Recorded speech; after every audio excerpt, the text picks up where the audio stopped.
Kapag daw ba yung lalaki nasa inuman tapos pinauwi siya ng mag-ina niya, tapos umuwi siya, ang tawag ba sa kanya under? Ang tawag ba sa kanya takot sa asawa? Ito kadalasan nagiging buyuan ng mga tropa kapag kagaling ka sa inuman, tapos pinauwi ka ng asawa mo, tapos pumayag kang umuwi, sasabihin sa'yo ng mga kainuman mo, ano ba yan? Under ka ba?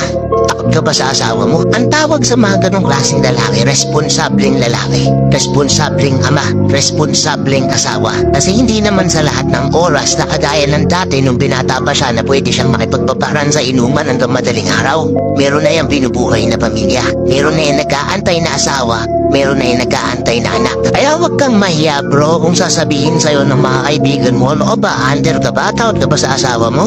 Tumahiya dun.